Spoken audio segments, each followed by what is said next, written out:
Hi everyone. आज हम लोग बहुत ही अवेटेड आपका बिहार एसटीईटी 2025 बहुत लोगों का, लाखों लोगों का डिमांड था कि बीपीएससी टीआरई 4 से पहले, राइट, बीपीएससी टीआरई 4 से पहले एक बार स्टेट का एग्ज़ाम हो जाए।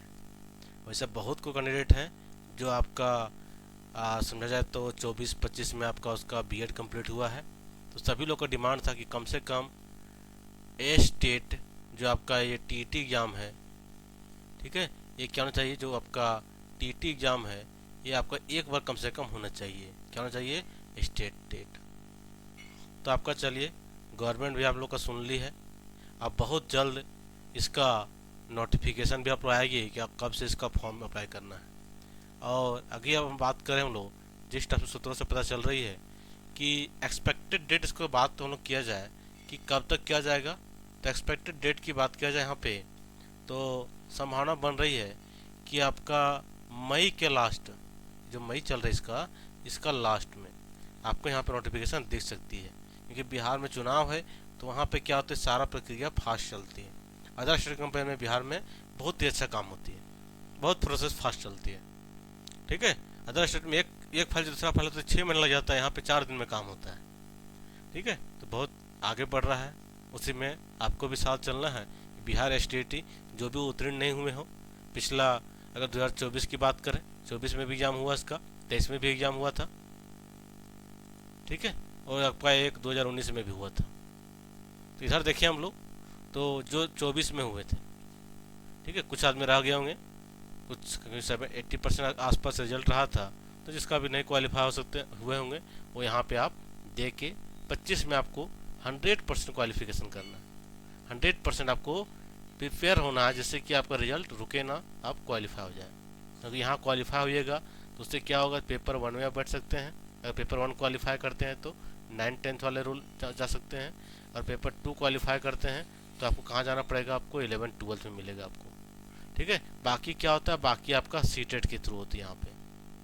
यहाँ पे सीटेट राज्य सरकार अलाउ कर दिए, तो सीटेट के अकॉर्डिंग आप 1 to 5 और आपका 6 to 8 भर सकते हैं। तो एसटीईटी किसके लिए है, तो आपका 9-10 के लिए है और आपका 11-12 के लिए, ठीक है। ये शॉर्ट इंट्रोडक्शन था आपका। अब बात करते हैं हम लोग इसमें हम लोग क्या क्या देखने वाले हैं। तो हम लोग देखने वाले बिहार एसटीईटी 2025 में जो आपका अपकमिंग है, राइट, अपकमिंग है, तो इसका एक्सपेक्टेड अकॉर्डिंग टू प्रीवियस के अकॉर्डिंग देखेंगे इसमें कौन कौन सा एलिजिबल होंगे, एग्जाम पैटर्न क्या रहने वाली है, कितना मार्क्स का आपका डोमेन सब्जेक्ट होगा, कितना टीचिंग सब्जेक्ट है और कितना आपका जनरल पार्ट है। फिर आपका एज लिमिट क्राइटेरिया फिक्स है कि आपका अनरिजर्व है, ईडब्ल्यूएस है, बीसी है, ईबीसी है, एससी एसटी, यहाँ पे टी होगा, ठीक है, एसटी है, वुमेन्स हैं, अदर स्टेट वाले हैं, उन लोगों के लिए क्या क्या आपका एज क्राइटेरिया होगा, उसमें बात करें हम लोग। फिर हम लोग बात करें इससे अपडेटेड सिलेबस क्या होगा, जो सिलेबस दे रखा है प्रीवियस में 24 का जो एग्जाम हुआ सिलेबस दिया है, आपका वही सिलेबस अपडेटेड सिलेबस है, ठीक है। आपको नया सिलेबस नहीं बनेगी, वही सिलेबस, एक अच्छा सिलेबस, बहुत बड़ा सिलेबस बोलते हैं। किसके लिए? स्पेशली पेपर 2 के लिए। पेपर 1 के लिए दिक्कत ही नहीं है, बहुत ईजी सिलेबस है। फिर आपका सब्जेक्ट कॉम्बिनेशन होता है यहाँ पे कि आप किसका बैकग्राउंड क्या है, उसके अकॉर्डिंग आप एलिजिबल होइएगा। जैसे अगर एग्जाम्पल लें कि आपका फिजिक्स बैकग्राउंड है तो आप साइंस टीचर में चले जाते हैं, अगर मैथ नहीं पढ़े हैं तो।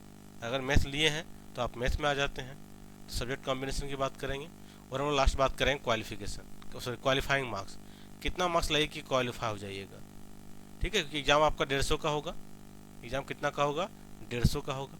अब 150 में किसको कितना लाना है, किसको लाना है आपका 75 लाना है, किसको आपको 75 से कम लाना है, तो उस समय बात करेंगे। तो मेनली आपका 6 पॉइंट में हम लोग बात करने वाले हैं, ठीक है। चलते नोटिफिकेशन में हम लोग। देखिए नोटिफिकेशन में क्या बोलती है, देखिए यहाँ से ये आपका नोटिफिकेशन हो गई, कब की है, तो यहाँ से आप देख सकते हैं ये कब का है। तो ये आपका एसटीईटी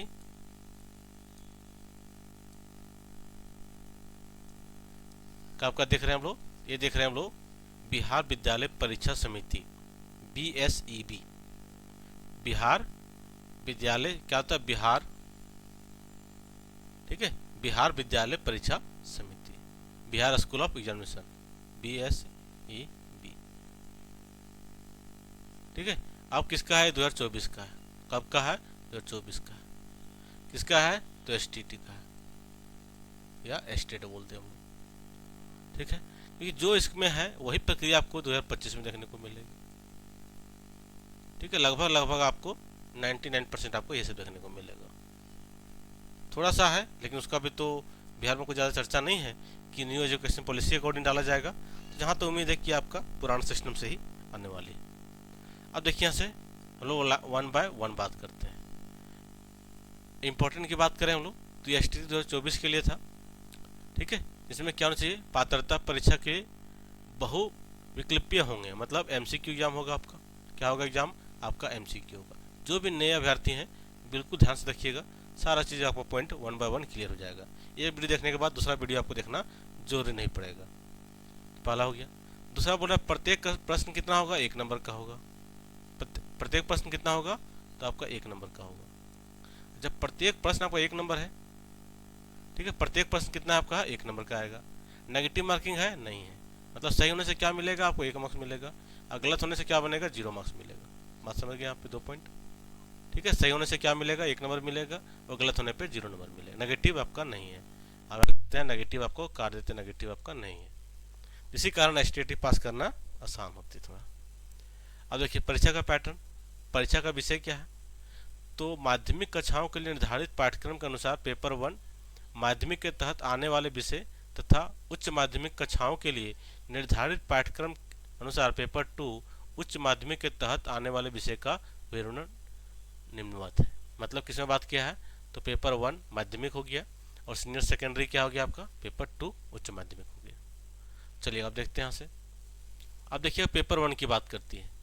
ठीक है, किसमें बात कर रही है? पेपर 1 की बात कर रही है। पेपर 1 में कितना सब्जेक्ट है इसमें बात करते हैं पहले हम लोग। देखिए सब पेपर 1 सब्जेक्ट की बात करें हम लोग तो यहाँ पे आपको देखने को मिलेगा कि आपका विशेष अध्यापक के साथ ही, हाँ चलिए अब यहाँ देखिएगा इसको खंड में बांटा गया है। क्रम संख्या 1 बता रहा है। इसमें क्या है? जनरल सब्जेक्ट है। जैसे आपका सामान्य विषय, यहाँ कोड है। जैसे हिंदी आपका है, उर्दू है, बांग्ला है, मैथिली है, संस्कृत है, अरबी है, फारसी है, भोजपुरी हो गया, अंग्रेजी हो गया, गणित है, विज्ञान है, और आपका सामाजिक विज्ञान है। ये आपका एक क्राइटेरिया हो गया। ठीक है, विषय समूह हो गया। किस ग्रुप वाले हैं? हिंदी वाले हैं, तो हिंदी वाला कोड 101 है, उर्दू का 102 है, बांग्ला का 103 है, मैथिली का 104 है, संस्कृत का 105 है, अरबी का 106 है, फारसी है, भोजपुरी है, अंग्रेजी है, गणित है 110 है, और 111 विज्ञान है, और सामाजिक विज्ञान 112 है। अब इसमें क्या बोल रहा है? शैक्षणिक अर्हता देखिएगा, विनिर्दिष्ट विषय समूह में कम से कम 50% अंकों सहित किसी मान्यता प्राप्त विश्वविद्यालय के स्नातक अथवा स्नातकोत्तर अथवा इसके समतुल्य उत्तीर्ण एवं राष्ट्रीय अध्यापक शिक्षा परिषद से मान्यता प्राप्त संस्था से शिक्षा में स्नातक। चलिए मेनली ये आपका है। क्या बोल रहा है आपका इसके लिए? तो आपका मेन जो क्वालिफिकेशन है, या तो आपका ग्रेजुएशन, क्या है? ग्रेजुएशन, या तो बोल सकते हैं कि पीजी, यूजी या पीजी डायरेक्ट बोल देते हैं इसको हम लोग। ये ग्रेजुएट किसकी बात कर रहा है? आपका ग्रेजुएट की बात कर रहा है, दूसरा कर रहा है पोस्ट ग्रेजुएट की बात। तो ग्रेजुएशन या पोस्ट ग्रेजुएशन में दोनों में कि कहीं एक कोई एक से कम 50% होना चाहिए। बहुत लोग यहाँ कन्फ्यूजन होता है, देखता है कि ऑनर्स में मान लेते हैं किसी को ऑनर्स में, ठीक, किसी को ऑनर्स में मान लेते हैं कि 49 पॉइंट समथिंग से पास हुआ है, तो वो भी एलिजिबल है। कब? जब वो पीजी किए होंगे और पीजी में 50 से ज़्यादा परसेंटेज, तो आप एलिजिबल हैं। अगर ग्रेजुएशन में 48% आपका है तो भी आप एलिजिबल हैं। किस शर्त पे? आपका पीजी में 50% से अबव होना चाहिए। ये हो गया। साथ में क्या बोला है? बीएड बोला है। क्योंकि सब्जेक्ट में क्या चाहिए? बीएड चाहिए। ये जो सब्जेक्ट बात किए हैं इसमें क्या चाहिए आपको? BEd compulsory. तो ये आपका हो गया शैक्षणिक अर्हता। सिंपल सी बात है, ग्रेजुएशन या बीएड, सॉरी ग्रेजुएशन या पीजी, स्नातक या क्या बोल सकते हैं हम लोग, स्नातकोत्तर, ठीक है, या इसके समतुल कुछ भी, उसके इक्विवेलेंट भी कोर्स है तो भी आपका सही है। मतलब आपको कहीं ना कहीं 50% प्लस होना चाहिए। अगर ग्रेजुएशन में है तो बढ़िया है, नहीं है तो पीजी होना चाहिए। चलिए उसके बाद बोल रहा है किसी मान्यता प्राप्त विश्वविद्यालय से स्नातक अथवा स्नातकोत्तर इसके समतुल में कम से कम 45%, देखिए कम से कम 45% अंकों सहित स्नातक स्नातकोत्तर 13/11/2002 को अधिसूचित राष्ट्रीय अध्यापक शिक्षा परिषद मान्यता मान्यता के लिए आवेदन पत्र जमा करने की समय सीमा अध्यापक शिक्षा, ये उसका नियमावली की बात कर रहा है यहाँ से डायरेक्टली विनियम 2002 तहत 10/12/2007 के अधिसूचित राष्ट्रीय अध्यापक शिक्षा परिषद से स्नातक बीएड, मतलब दोनों की बात की है। अगर 2007 इसके अकॉर्डिंग आप आ रहे हैं, 2002 के रूल के अकॉर्डिंग आ रहे हैं, तो आप 45% में भी काम बन जाएगा आपका। और इससे बात किए तो 50% चाहिए। कब चाहिए?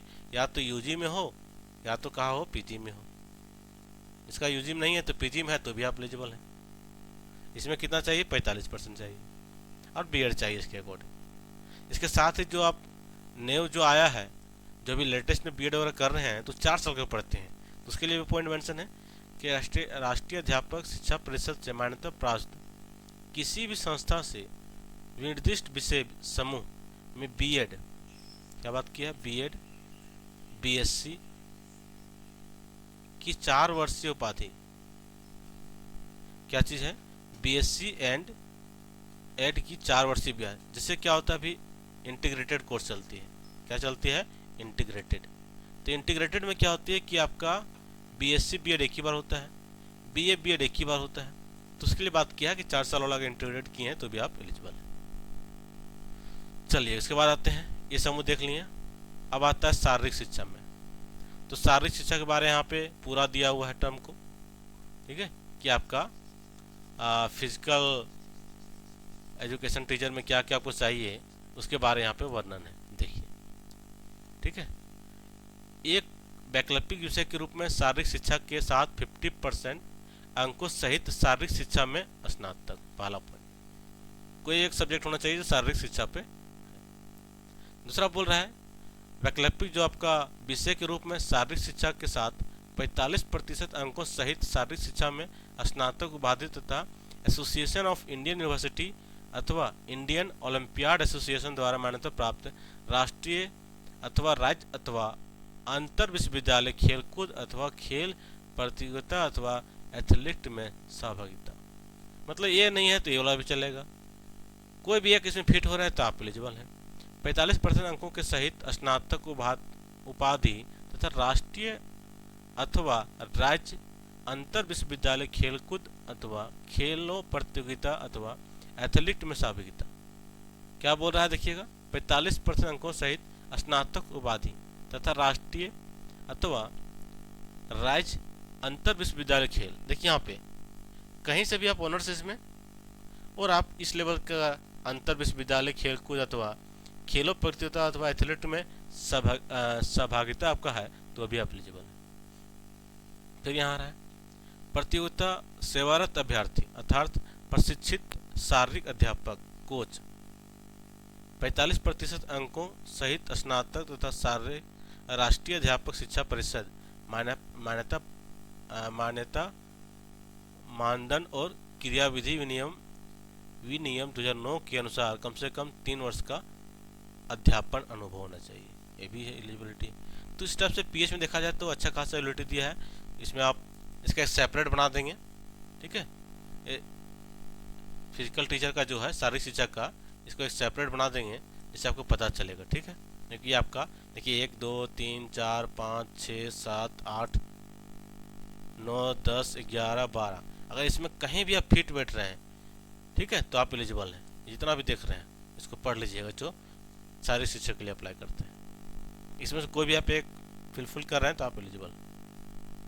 चलिए अब विषय हो गया आपका म्यूजिक टीचर, म्यूजिक विषय 50% अंकों के साथ किसी मान्यता प्राप्त विश्वविद्यालय अथवा मान्यता प्राप्त बोर्ड संस्था से संगीत शिक्षा में स्नातक उपाधि, संगीत शिक्षा में स्नातक उपाधि अथवा इसके समकक्ष अर्हता। मान्यता प्राप्त संस्था के संबंध में किसी प्रकार का विवाद उत्पन्न होने पर प्रशासनिक विभाग का निर्णय अंतिम होगा, ठीक है। ललित कला है, नृत्य विषय, चलिए ये सब आपका है। विशेष अध्यापक देखिएगा जो आपका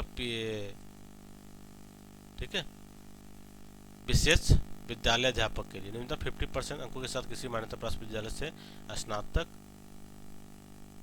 ठीक है, भारतीय पुनर्वास परिषद से मान्यता प्राप्त संस्था से विशेष शिक्षा में बीएड, तो विशेष है तो उसके लिए विशेष प्रकार की बीएड भी होती है, स्पेशल बीएड, तो उसके लिए चाहिए किसके लिए, तो विशेष विद्यालय अध्यापक के लिए। चलिए ये हम लोग का रह गई। ठीक है, ये आपका दे रखा है उसका विशेष के लिए ही। अब देखते हैं विशेष समूह, मेन आपका इम्पोर्टेंट यहाँ पे बहुत ही इंपॉर्टेंट है, किसके लिए, पेपर 1 के लिए। ये विशेष समूह जो देख रहे हैं ये बहुत ही इंपॉर्टेंट है।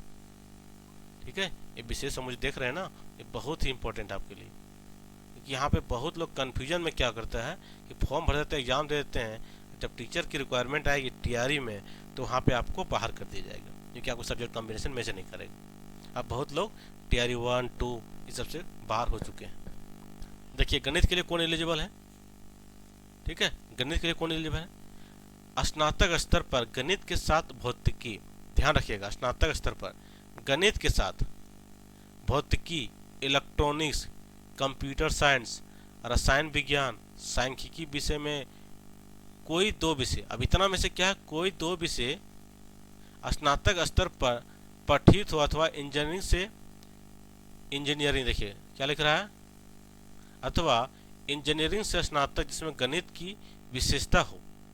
इस क्रम से स्पष्ट किया जाता है कि स्नातक स्तर पर कंप्यूटर साइंस में बीएससी की योग्यता सम्मिलित माना जाएगा।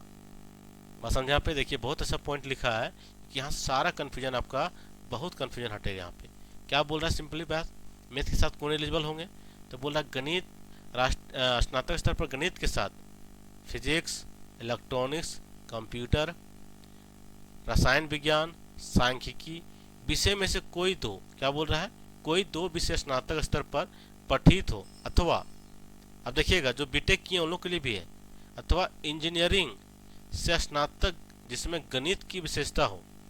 मतलब अगर आप बीटेक किए हैं, अगर आपको उसमें मेजर आपको मैथमेटिक्स हो, तो इस क्रम में स्पष्ट किया जाता है कि स्नातक स्तर पर कंप्यूटर साइंस में, देखिएगा कंप्यूटर साइंस में बीसीए की योग्यता को सम्मिलित माना जाएगा। चलिए अगर आप बीसीए भी किए हैं तो भी आप गणित में एलिजिबल हैं, या बीटेक किए हैं अगर आपका मेजर मैथमेटिक्स है तो भी आप एलिजिबल हैं। किसके लिए, एसटीईटी पेपर 1 के लिए। ठीक है, किसके लिए एलिजिबल है, तो एसटीईटी पेपर 1 के लिए, एसटीईटी पेपर 1 के लिए चलेगा। अब देखते 2 नंबर, दूसरा नंबर देखिए, लेकिन साल समझिएगा इसके साथ बीएड भी है। ठीक है, सब्जेक्ट कॉम्बिनेशन यहाँ देख रहे हैं ना, इसके साथ बीएड अटैच है, क्योंकि बीएड हम लोग यहाँ पढ़ चुके हैं, इसे सब्जेक्ट ग्रुप में बांट रहा है। अब आते हैं विज्ञान में, मैथ का अलग हो गया, विज्ञान, स्नातक स्तर पर जंतु विज्ञान, ध्यान रखिएगा, जंतु विज्ञान, प्राणी विज्ञान, वनस्पति विज्ञान एवं रसायन शास्त्र विषय में पठित हो, अथवा इंजीनियरिंग से स्नातक जिसमें विज्ञान की विशेषता हो। इसके अंतर्गत उपयुक्त विषयों के अलावा बायोटेक्नोलॉजी, माइक्रोबायोलॉजी को भी समाहित किया जाता है। मतलब अगर विज्ञान वाले में कौन बनेंगे, तो ध्यान रखिएगा, अगर जंतु विज्ञान हो, वनस्पति विज्ञान हो या रसायन शास्त्र हो, अगर इसमें से आपका ग्रुपिंग बन रहा है, मतलब बोला जाए कि आपका ऑनर्स में या सब्सिडरी में मैथ अगर नहीं पढ़े हैं तो आप एलिजिबल हो गए विज्ञान शिक्षक के लिए। तो किसके लिए हो गए, विज्ञान शिक्षक के लिए। और अगर आपके सब्जेक्ट में गणित है तो आप किस में है, गणित वाले ग्रुप में। बस ये यहाँ पे है कि अगर आप गणित पढ़े हैं, ध्यान रखिएगा कि अगर आप गणित पढ़े हैं तो आप किस में जाएंगे, तो मैथ टीचर में जाएंगे। अगर आपके पास आपका गणित आप नहीं पढ़े हैं, ये आपके पास है ही नहीं, तो किस में जाइएगा, साइंस टीचर में जाइएगा। ठीक है, ये हो गया मैथ साइंस के लिए। अब आते हैं एसएसटी वाले पोर्शन में। अब देखिए एसएसटी वाले पोर्शन में क्या है, ठीक है, एसएसटी वाले पोर्शन में क्या आपके पास है। अब आते हैं एसएसटी वाले पोर्शन में, देखिएगा तो आपको क्या देखने को मिलेगी। ठीक है, यहाँ देखिएगा बोल रहा है भाषा से संबंधित विषय, अच्छा यहाँ पे है ना, इस पॉइंट से चलते हैं। बोल रहा है सामाजिक विज्ञान, ठीक है, इसे बात करें हम लोग, सामाजिक विज्ञान की बात करते हैं। चलिए इसको हटा देते हैं। देखिएगा सामाजिक विज्ञान में क्या बनेगा, ठीक है, सामाजिक विज्ञान आ गया यहाँ पे।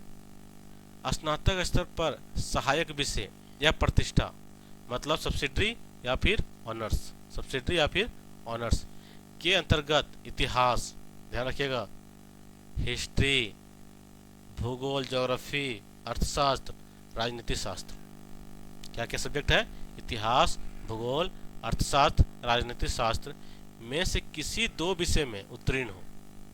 कॉम्बिनेशन क्या है, इनमें से कोई दो विषय में उत्तीर्ण हो, जिसमें अनिवार्य रूप से एक विषय उत्तीर्ण हो, जिसमें से, अब जो इसमें है अनिवार्य रूप से एक विषय इतिहास या भूगोल, इतिहास या भूगोल अवश्य हो। प्राचीन इतिहास के विषय को इतिहास विषय में समकक्ष माना जाएगा। मतलब बात समझे कि आपका कॉम्बिनेशन क्या बन रहा है, इतिहास, भूगोल, अर्थशास्त्र, राजनीतिक शास्त्र, मतलब हिस्ट्री, ज्योग्राफी, इकोनॉमिक्स और पॉलिटिकल साइंस। ये चार आपके पास पेपर है, चार में किन्हीं दो में आपको पास होना चाहिए।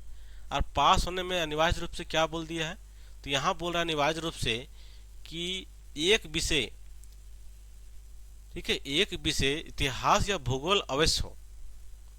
ठीक है, मतलब आपके पास या तो हिस्ट्री बैकग्राउंड हो या तो ज्योग्राफी बैकग्राउंड हो।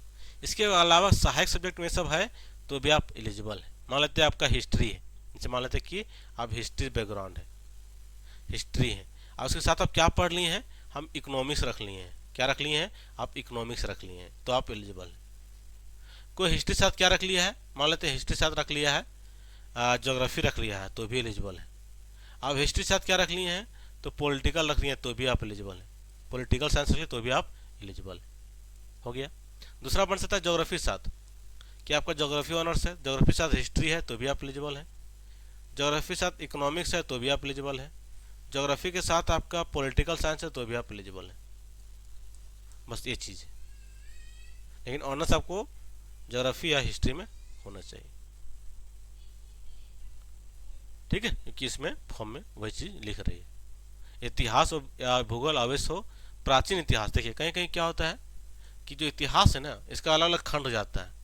ठीक है, अलग अलग खंड है, तो मान लेते हैं यहाँ पे प्राचीन इतिहास आपको ग्रेजुएशन में पढ़ना है। ठीक है, अब फिर चल जाएंगे हम लोग तो जो माध्यमिक मध्यकाल वाला है वो कहीं और पढ़ना है, मॉडर्न हो जा जो आधुनिक है कहीं और पढ़ना है। तो अगर कोई यूनिवर्सिटी आपको प्राचीन दे रहा है तो भी आप उसको समतुल मान लिया गया है। चलिए, ये सब सारा पॉइंट समझ गए यहाँ पे।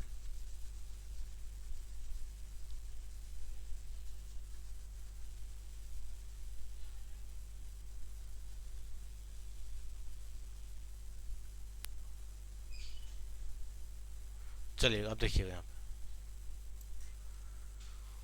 हाँ, चलो क्या क्या बात कर लिए, गणित का बात कर ही लिए थे, गणित का बात कर लिए थे हम लोग, विज्ञान की बात कर लिए, सामाजिक विज्ञान हो गया। अब भाषा में आते हैं। भाषा से संबंधित विषय देखिए, माध्यमिक विद्यालय के अध्यापक पद हेतु भाषा से संबंधित विषय में स्नातक पर प्रतिष्ठा, ऑनर्स या सब्सिडरी के विषय रूप में पठित होना अनिवार्य है। मतलब माध्यमिक विद्यालय के क्या स्नातक पर भाषा से संबंधित विषय में स्नातक स्तर पर ऑनर्स या फिर सब्सिडरी पढ़ा हुआ होना चाहिए आपका। ठीक है, तो इसमें आप क्या हो जाएंगे, इसमें एलिजिबल हो जाएंगे कि आपका जो लैंग्वेज है वो लैंग्वेज में क्या होना चाहिए, जो भी आपका है ऑनर्स में या फिर सब्सिडरी में कहीं भी आपका पढ़ा हुआ होना चाहिए, तो आप एलिजिबल हैं। तो आप क्या हैं, एलिजिबल हैं। फॉर्म के अकॉर्डिंग आपका वही चीज़ लिख रहा है। चलिए, उसके बाद स्पष्टीकरण किया है।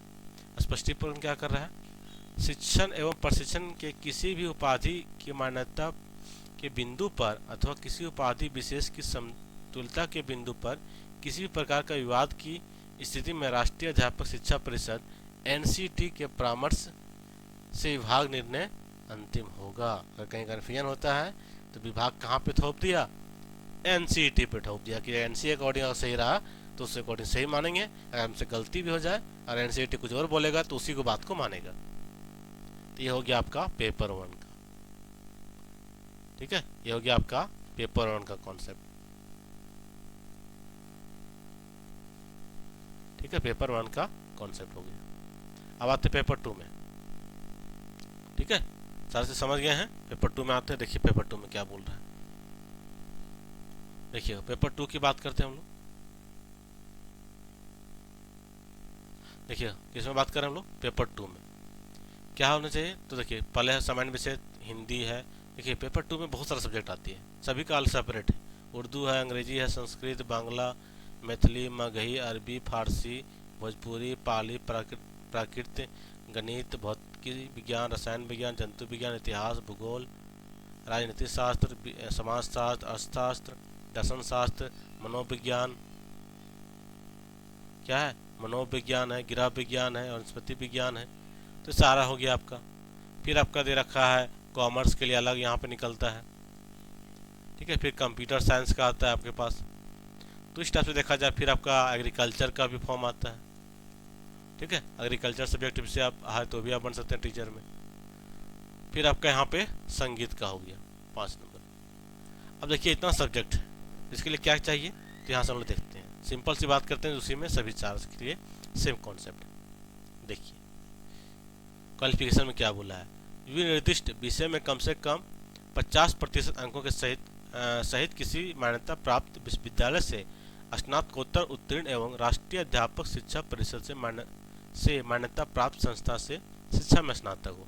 मतलब यहाँ से 50% आपका बॉन्ड कर दिया। और क्या होना चाहिए, बीएड होना चाहिए।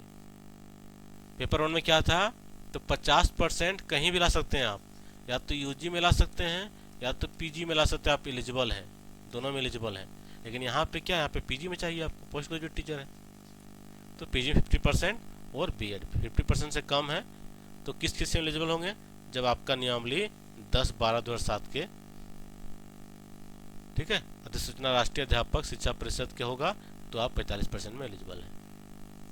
चलिए बात यहाँ पे सभी वही चीज़ है, सबका अपना अपना सब्जेक्ट में मास्टर डिग्री होना चाहिए और बीएड होना चाहिए।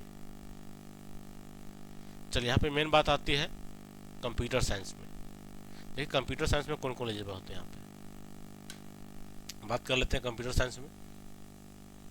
देखिएगा 50% अंकों के साथ निम्न विषय समूह में मान्यता प्राप्त विश्वविद्यालय संस्था से उपाधि DOEACC से स्तर ए एवं किसी विषय में स्नातकोत्तर की उपाधि। बस समझे क्या बोल रहा है, 50% के साथ निम्न विषय समूह। इसमें से पहला क्या बोला कि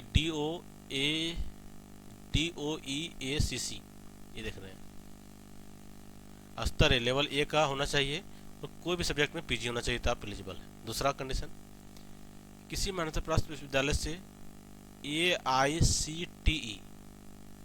AICTE से मान्यता प्राप्त संस्था से BE कंप्यूटर साइंस IT या बीटेक कंप्यूटर साइंस IT अथवा समकक्ष उपाधि या भारत सरकार से मान्यता प्राप्त संस्था से विश्वविद्यालय से डिग्री। ठीक है, क्या बोल रहा है कि अगर BE किए हैं आप, BE हैं या तो बीटेक है, ठीक है, और किसमें है, कंप्यूटर में है, तो आप एलिजिबल हैं। फिर बोला किसी मान्यता प्राप्त विश्वविद्यालय या AICTE से मान्यता प्राप्त संस्था से किसी स्ट्रीम में BE या बीटेक की उपाधि अथवा कंप्यूटर में पोस्ट ग्रेजुएट डिप्लोमा है। क्या बोल रहा है कि आपका विश्वविद्यालय AICTE से मान्यता प्राप्त संस्था से किसी स्ट्रीम में BE, अगर बीटेक किया, देखिए BE यहाँ पे बोल रहा है, बात समझिएगा। यहाँ पे क्या बोल रही है आपका, इस पॉइंट समझिएगा कि कोई भी स्ट्रीम में आप बीटेक है, कोई भी स्ट्रीम में आप बीटेक है, ठीक है, BE है या फिर बीटेक है, तो आपको क्या चाहिए, तथा कंप्यूटर में पोस्ट ग्रेजुएट डिग्री। मतलब क्या चाहिए आपको, post graduate diploma in computer application, PGDCA। क्या चाहिए, कब चाहिए, जब आपका बीटेक हो, BE या फिर बीटेक हो, कोई भी सब्जेक्ट में हो, तो आपको ये वाला चाहिए, तो आप एलिजिबल हैं। फिर बोला किसी मान्यता प्राप्त विश्वविद्यालय से कंप्यूटर साइंस में स्नातकोत्तर या MCA या मान्यता प्राप्त विश्वविद्यालय से समकक्ष उपाधि। ठीक है, बोल रहा है विश्वविद्यालय से कंप्यूटर साइंस में स्नातकोत्तर मतलब PG किए हो या तो MCA किए हो, तो आप एलिजिबल हैं। ठीक है, तो क्या है, आप एलिजिबल हैं। देखिए MCA बात क्या हो रही है, ध्यान रखिएगा, ये क्या बात किया, MCA बात किया, MCA। अभी कुछ देर पहले पढ़े थे हम लोग BCA, ये कहाँ एलिजिबल हो रहा था, ये होता मैथ के टीचर में हो रहा था। इसका MCA कहाँ हो रहा है, कंप्यूटर टीचर में हो रहा है, बात ध्यान रखिएगा। वहाँ पे बीएड आपका कंपलसरी है बीसीए के बाद। चलिए, किसी मान्यता प्राप्त विश्वविद्यालय से कंप्यूटर साइंस में स्नातक, बीसीए या समकक्ष एवं किसी विषय में स्नातकोत्तर। किसी मान्यता प्राप्त विश्वविद्यालय से कंप्यूटर साइंस में स्नातक, अगर कंप्यूटर साइंस में आप ऑनर्स किए हैं या बीसीए किए हैं या समझ एवं किसी विषय में स्नातकोत्तर है, और क्या है तो किसी विषय में पीजी हो, तो भी आप एलिजिबल हैं। ठीक है, तो आप एलिजिबल हैं। मतलब समझे कि कंप्यूटर साइंस में आप स्नातक हैं या बीसीए किए हैं, और साथ में आप कोई भी डिग्री से आप पीजी किए हैं तो आप एलिजिबल हो गए। ठीक, अब आगे चलते हैं। किसी मान्यता प्राप्त विश्वविद्यालय से कंप्यूटर साइंस में पोस्ट ग्रेजुएट डिप्लोमा एवं किसी विषय में स्नातकोत्तर की उपाधि। देखिएगा, किसी मान्यता प्राप्त विश्वविद्यालय से कंप्यूटर साइंस में पोस्ट ग्रेजुएट डिप्लोमा एवं किसी विषय में स्नातकोत्तर की उपाधि है, तो भी आप एलिजिबल हैं। DOE-ACC से स्तर बी एवं मान्यता प्राप्त विश्वविद्यालय से किसी विषय में स्नातकोत्तर की उपाधि, ये भी है। मतलब यहाँ पे देखा जाए इस फॉर्म में पहले कंप्यूटर साइंस में पोस्ट ग्रेजुएट किसी विषय में, देखिए कंप्यूटर साइंस में पोस्ट ग्रेजुएट मतलब क्या बोल रहा है, PGDCA और साथ में क्या प्लस पीजी होना चाहिए, तो आप एलिजिबल हैं। फिर आपका है आईटी से रिलेटेड यहाँ पे दे रखा है, और नोट पॉइंट आपको ध्यान रखिएगा, इसमें नोट पॉइंट क्या बोल रहा है कि कंप्यूटर विज्ञान विषय के अभ्यर्थियों के लिए बीएड अनिवार्य नहीं है। मतलब यहाँ से आपको कोई जरूरी नहीं कि आप बीएड किए हैं, बीएड तो होता ही नहीं कंप्यूटर में, तो आप बीएड यहाँ पे जरूरी नहीं है। तो जो भी कंप्यूटर में देखिए बहुत क्राइटेरिया दिया है, इसीलिए बहुत आदमी यहाँ पे एलिजिबल होंगे। जो भी कंप्यूटर के फील्ड में ऑनर्स किए हैं, बैकग्राउंड रहा है, तो बिल्कुल यहाँ पे आप फिट हैं। साथ में जो भी यहाँ पे बोला गया है वो आपको क्वालिफिकेशन होना चाहिए। चलिए, अब कृषि के लिए है, तो यहाँ भी बोल रहा है 50% अंकों के साथ निम्न विषय समूह में मान्यता प्राप्त विश्वविद्यालय संस्था से कृषि उद्यान में स्नातक तथा agronomy, plant breeding, genetics, entomology, plant pathology, seeds science and technology, soil science, horticulture किसी विषय में स्नातकोत्तर आहक योग्यता धारित करना आवश्यक। ठीक है, क्या बोल रहा है, स्नातक के साथ साथ इसमें किसी में भी आपको ऑनर्स होना चाहिए। ठीक है, मान्यता प्राप्त संस्था से संदर्भ में किसी प्रकार का विवाद उत्पन्न होने पर प्रशासनिक विभाग का निर्णय अंतिम होगा, वही बात कर रहा है। फिर उसका आते हैं पॉइंट ऊपर में। संगीत के लिए बोला यहाँ पे कि 50% के साथ मान्यता प्राप्त विश्वविद्यालय संस्था से प्राप्त संगीत शिक्षा में स्नातकोत्तर उपाधि समकक्ष आर्ता। चलिए, ये हो गया आपका क्वालिफिकेशन। अब इसमें देखिए समूह, विषय समूह क्या क्या है। ठीक है, बातें समझ रहे ना। विषय समूह की बात करते हैं। देखिए, फिजिक्स में कौन कौन सा एलिजिबल होंगे, तो जो फिजिक्स स्पेशली किए हैं या इलेक्ट्रॉनिक्स किए हैं या अप्लाइड आपका फिजिक्स रहा हो या न्यूक्लियर फिजिक्स से, आप सभी या तो फिजिक्स वाले हो गए, इलेक्ट्रॉनिक्स हो गया, अप्लाइड फिजिक्स, न्यूक्लियर फिजिक्स, ये सभी को एलिजिबल है। इसमें है तो आपका फिजिक्स ग्रुप में। केमिस्ट्री में क्या है, तो केमिस्ट्री और बायो केमिस्ट्री एलिजिबल है। इकोनॉमिक्स में क्या है, तो इकोनॉमिक्स है, अप्लाइड इकोनॉमिक्स है, बिजनेस इकोनॉमिक्स है, सभी को एलिजिबल है। कॉमर्स में क्या है, मास्टर डिग्री इन कॉमर्स है। However holder of degree of MCom in applied और business economics shall not be eligible. यहाँ पे ध्यान रखिएगा, पॉइंट बहुत इंपॉर्टेंट पॉइंट बोला है। क्या बोला है, इसको फिर से लोग एक बार देखते हैं, इंपॉर्टेंट पॉइंट है। मास्टर डिग्री इन कॉमर्स, क्या बोल रहा है, मास्टर डिग्री इन बोल रहा है कॉमर्स। हाउएवर इसके बाद बता रहा है, यहाँ ध्यान रखिएगा, holder of degree of MCom in applied business economics are not eligible. समझ गए, ये अगर बिजनेस इकोनॉमिक्स में आप एमए किए, एमकॉम किए तो आप एलिजिबल नहीं है। अप्लाइड या फिर बिजनेस दोनों इकोनॉमिक्स से है तो आप एलिजिबल नहीं एमकॉम के मास्टर कॉमर्स के लिए। फिर आती है यहाँ पे बॉटनी और जूलॉजी के लिए। Botany, zoology, life science, botany, zoology, life science, bio science, genetics, microbiology, biotechnology, molecular biology, plant psychology, ये सभी के लिए बॉटनी जूलॉजी के लिए जो भी इसमें है वो एलिजिबल है। मैथ के लिए देखिएगा तो मैथ में क्या बोला है, या तो प्योर मैथ हो या फिर अप्लाइड मैथ हो, दोनों में अगर है तो भी आप एलिजिबल। ठीक है, स्पष्टीकरण के लिए क्या बोला है, तो जो एनसीटी निर्धारित करेगा उसी अकॉर्डिंग सुनेगा ही। चलिए अब देखते हैं हम लोग आगे बात क्या हो रही है यहाँ पे। तो पेपर 1 की अगर करिकुलम की बात करें हम लोग, या पेपर 1 या पेपर 2 की बात करें, पेपर 1 माध्यमिक, पेपर 2 उच्च माध्यमिक में परीक्षा का पैटर्न क्या होने वाली है, तो आपका 100, ठीक है, 100 प्रश्न कहाँ होगा, तो आपका विषय से होगा, इस सब्जेक्ट से होगा आपका। आज 50 क्वेश्चन क्या होगा, 50 के भी 2 भाग है, 30 + 20 है, 30 + 20 है। 30 क्या रहेगा, 30 रहेगा टीचिंग सब्जेक्ट,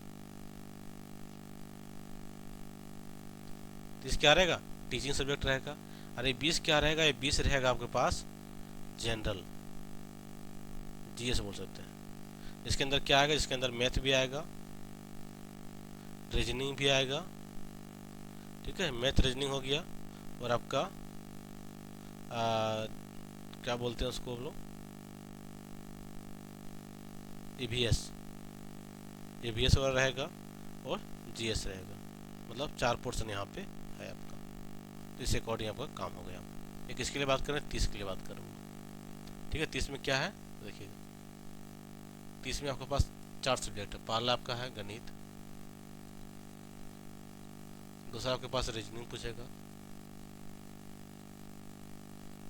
तीसरा आपके पास पूछेगा ईवीएस, मतलब जनरल साइंस ही बोल सकते हैं उसको, चौथा पूछेगा आपको जीएस। मतलब कितना है, सॉरी 30 नहीं 20 में, ये कितना रहेगा आपके पास 20 क्वेश्चन में। ये कितना रेशियो है 20 क्वेश्चन का, मतलब कितना बोल सकते हैं हम लोग 4 × 5, मतलब ये को 5-5 क्वेश्चन रहेगा। 30 कितना हो गया, 30 हो गया आपका टीचिंग से, टीचिंग पेडागोगी से, ठीक है। और 100 किससे हो गया, 100 हो गया आपका सब्जेक्ट से। ये आपका हो गया यहाँ पे एग्जाम पैटर्न, ठीक है। सही होने पर कितना मिलेगा, 1 मार्क्स मिलेगा, गलत होने पर 0 मार्क्स मिलेगा, नेगेटिव मार्किंग नहीं है। तो एग्जाम पैटर्न यहाँ पे देख लिए। अब हम लोग बात करते हैं मेन कि इसका एज लिमिट क्या है, उम्र सीमा छूट, ठीक है। एज लिमिट क्या है, तो यहाँ पे देखिएगा अनारक्षित अनरिजर्व के लिए कितना है, 37 साल है। महिला के लिए कितना रिजर्व में, 40 साल के लिए है। पिछड़ा वर्ग के लिए कितना है, तो 40 साल दिया हुआ है। अति पिछड़ा वर्ग कितना है, महिला पुरुष दोनों के लिए 40 साल है। अनुसूचित पुरुष महिला के लिए 42 साल है, और जनजाति के लिए आपके पास 42 साल है। मतलब यहाँ 42 साल है, और इसके बाद आपका 40 साल है, और जनरल के लिए कितना है, 37 साल। ये हो गया आपका एज, ठीक है, आपका एज है। अब इसमें से क्या होता है आपका, कुछ आपका छूट होता है।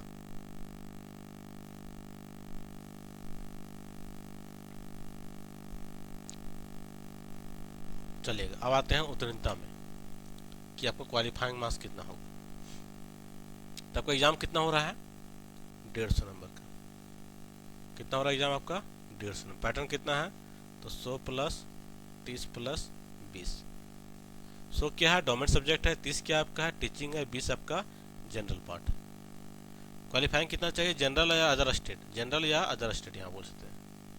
अदर स्टेट का जो कैंडिडेट है, बिहार का आउट से है, आ रहे हैं, तो उसके लिए कितना चाहिए, 50%, मतलब कितना चाहिए आपको, 75 मार्क्स। अब देखिएगा फिर क्या है, तो पिछड़ा वर्ग के लिए कितना चाहिए, 45.5, कितना चाहिए, 45.5% चाहिए। अत्यंत पिछड़ा के लिए कितना चाहिए आपके पास, तो चाहिए 42.5%। अनुसूचित जाति जनजाति के लिए चाहिए 40%। 40% कितना हो जाएगा, तो इसको 40 से निकाल दें, 15 जगह 60 नंबर, तो कितना होगा, 60 नंबर में क्वालिफाई होगा। ये कितना होगा, 60 नंबर चाहिए ST SC के लिए। दिव्यांग के लिए 60 चाहिए, महिला के लिए 60 चाहिए। मतलब ये किसके लिए चाहिए, SC के लिए चाहिए, ST के लिए चाहिए, या PH कैंडिडेट के लिए भी चाहिए, और आपका वुमेन्स के लिए भी चाहिए 40%। पिछड़ों के लिए चाहिए 45.5, और अत्यंत EBC को चाहिए 42.5%। तो इसे अकॉर्डिंग निकाल सकते हैं हम लोग और 45.5 है तो कितना हो जाएगा, इसका परसेंटेज निकालिएगा तो। ठीक है, 150 नंबर को अगर लोग परसेंटेज में कन्वर्ट कर देते हैं,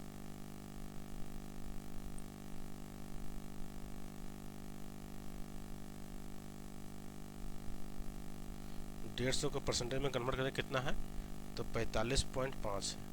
मतलब ये जो आएगा बीसी का आएगा वो कितना आ जाएगा, 68.25 में।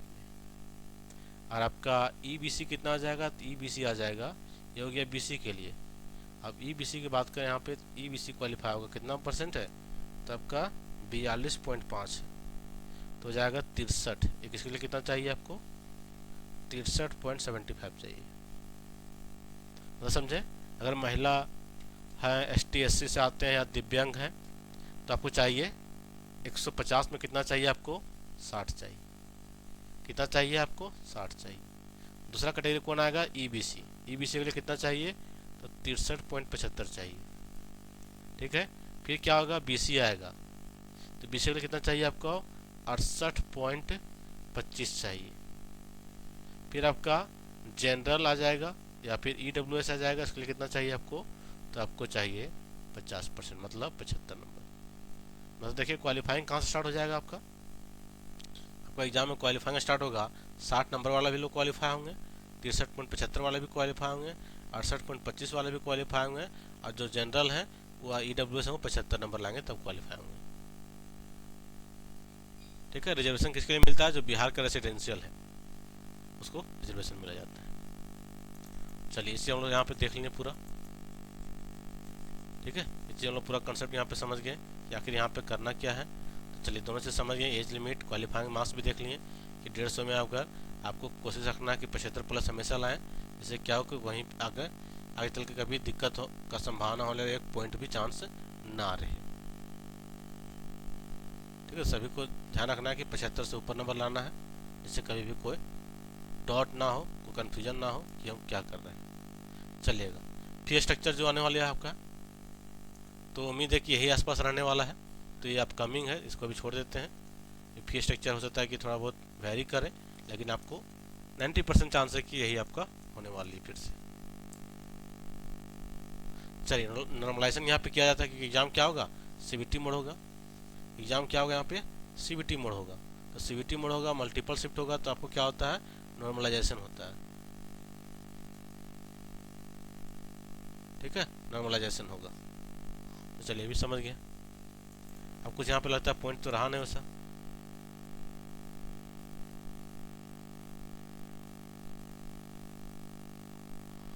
चलिए, कंप्यूटर बेस्ड टेस्ट होगा, तो सारा चीज हम लोग देख लिए। अब जो बात रह गई सिलेबस की, ठीक है, यहाँ पे एक पॉइंट छूट रहा हम लोग का कि आखिर सिलेबस क्या है इसका। तो इसका देखिए सिलेबस एक बार डिफाइन किया गया था, पिछला बार है अलग से सिलेबस बनाया गया था। तो नेक्स्ट में आप जुड़िएगा, वहाँ से पेपर 1 का एक साथ, पेपर 2 का सेपरेट करके हम आपको दे देंगे, जिससे क्या होगा कि आप सिलेबस के बारे में कन्फ्यूजन आपका दूर हो जाएगी। ठीक है, जैसे क्या बनाएंगे, जैसे यहाँ पे सिलेबस की बात रह गई, क्या बात रह गई यहाँ पे, सिलेबस की बात रह गई। तो आखिर सिलेबस क्या है, तो सिलेबस इसको डिक्लेयर किया गया था, जो पेपर 1 के लिए भी सिलेबस है और पेपर 2 के लिए भी है। एग्जाम पैटर्न तो देख ही चुके हैं, कितना है आपका 100 + 50 है, 100 आपका सब्जेक्ट हो गया, 50 में फिर से आपका 30 + 20 हो जाता है। ठीक है, टीचिंग है, आपका जनरल है, आपका सब्जेक्ट, मतलब आपको कुल मिला के 150 नंबर का एग्जाम होगा। सही करने पर 1 मार्क्स मिलेगा आपको, और गलत करने पर आपको मिलेगी 0 मार्क्स। नेगेटिव मार्क का प्रावधान नहीं है। चलिए, तो डिटेल समझ गए यहाँ पे कि आपको कौन एलिजिबल होंगे। और देखिए यहाँ पे जो भी आपके पास डिग्री है ना, वो कंप्लीट होना चाहिए।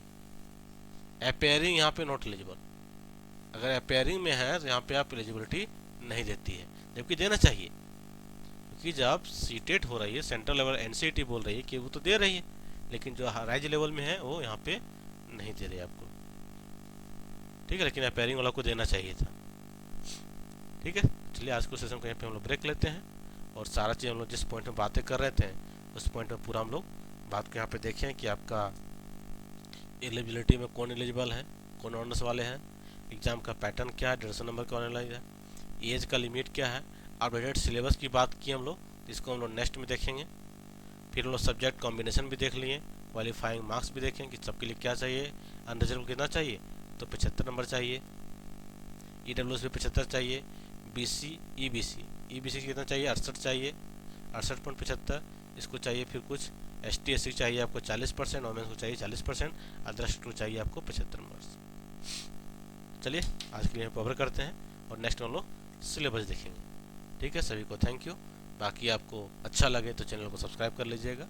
बिल्कुल चैनल से बने रहिए, आपको ऑथेंटिक अपडेट मिलते रहेगी, कंटेंट भी, इंफॉर्मेशन भी।